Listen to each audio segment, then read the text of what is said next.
Bismillahirrahmanirrahim. Assalamualaikum warahmatullahi wabarakatuh. Pada kesempatan hari ini kita lanjut pelajaran kita mengenai pengembangan penilaian. Jadi pengembangan penilaian itu merupakan instrumen penilaian, merupakan pengembangan yang menggunakan model EDI. Apa itu EDI? Kita lihat di sini. EDI itu merupakan analisis, desain, development, implementasi, evaluasi. Nah, bagaimana itu dilakukan dengan pengembangan ini dilakukan dengan 4 tahapan. Yang pertama, tahap analisis, tahap perencanaan, tahap pengembangan, tahap evaluasi.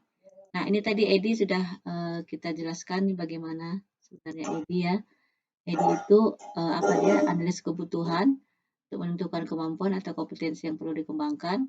Ini juga desain menentukan learning experience atau pengalaman pembelajarannya bagaimana, kemudian mengembangkan instrumen keterampilannya, kemudian menguji cobakan instrumen penilaian keterampilan, kemudian melakukan analisis serta perbaikan terhadap kesalahan yang selama pembelajaran.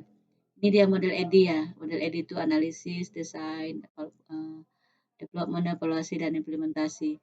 Nah, ini juga EDI ya, dalam konsep EDI ya. Ini ada beberapa konsep sebenarnya, boleh seperti ini, boleh juga seperti ini ya. Nah, terkait dengan ini, apa itu konsep ya? Konsep ini seperti ini. Bagaimana prosedurnya? Ini sebenarnya dari buku-buku ini bisa kamu baca nanti bagaimana pemahamannya, terutama dari buku ini ya, dari buku desain instruksional. Bisa kamu baca bagaimana analisisnya, bagaimana desain, bagaimana pengembangan, dan bagaimana implementasi, serta evaluasi. Nah, jadi membuat satu desain instrumen ini terlihat daripada analisis kebutuhan. Apa itu kebutuhannya? Misalnya untuk betul-betul observasi, kemudian deskripsi hasilnya bagaimana kira-kira. Misalnya apa? Instrumen penilaian ranah psikomotor misalnya. Bagaimana ini hasil observasinya. Kemudian keterampilan proses misalnya untuk mata pelajaran sains. Bagaimana deskripsi hasilnya. Ini juga rubrik untuk penilaian keterampilan proses misalnya. Belum ada ya, harus dibuat hasilnya misalnya gitu ya. Kemudian bagaimana desain pengembangan itu? Desain pengembangan itu menentukan keterampilan atau kinerja. Kemudian merumuskan keterampilan ke dalam rumusan yang menggambarkan aspek kinerja. Mencakup apa? Keterampilan mengamati, keterampilan merumuskan hipotesis, keterampilan merencanakan percobaan, keterampilan melakukan percobaan, keterampilan menginterpretasi data, keterampilan memprediksi, keterampilan menerapkan konsep, dan keterampilan berkomunikasi. Nah, jadi dalam desain ini harus diperhatikan ini kebutuhannya, bagaimana keterampilan yang harus dicapai. Kemudian bagaimana membuat kisi-kisi rubrik. Kisi-kisi rubrik itu pertama tentukan dulu skalanya yang akan digunakan. Skala apa? Misalnya sangat baik diberikan poin 5, baik 4, cukup 3, kurang baik 2, dan tidak baik itu 1.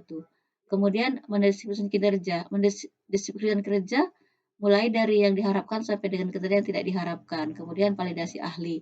Jadi dalam membuat desain instrumen ini atau desain evaluasi ini harus seperti ini. Tapi kita lihat kebutuhannya untuk apa, tergantung kebutuhannya ya. Kalau untuk yang lain misalnya ada tes, ada yang lain tuh boleh juga ya. Kemudian bagaimana uji coba produknya? Melaksanakan pembelajaran pada materi cahaya dengan melalui metode praktikum yang berorientasi pada keterampilan proses dan membagikan rubrik penilaian kepada siswa.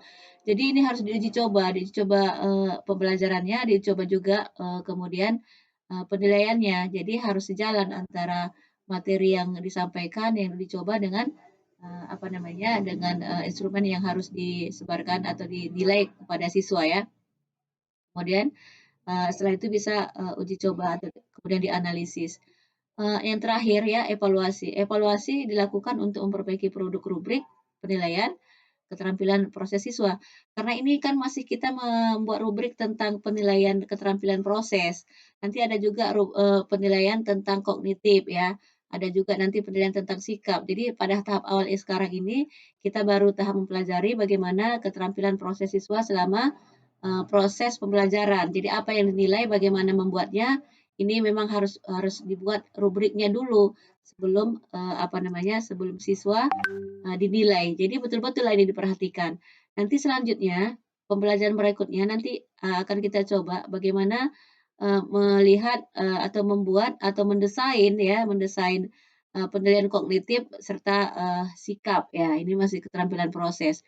Jadi untuk itu sampai di sini dulu, pembelajaran kita hari ini.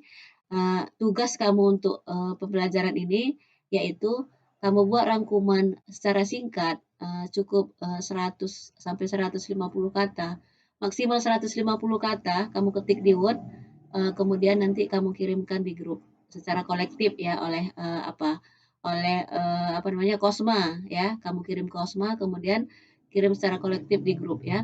Jadi tugas kamu hanya, merangkum bagaimana desain, pembelajaran kita hari ini tentang, keterampilan proses, kemudian, kamu kirimkan ke Kosma, nanti Kosma akan mengirimkan di grup.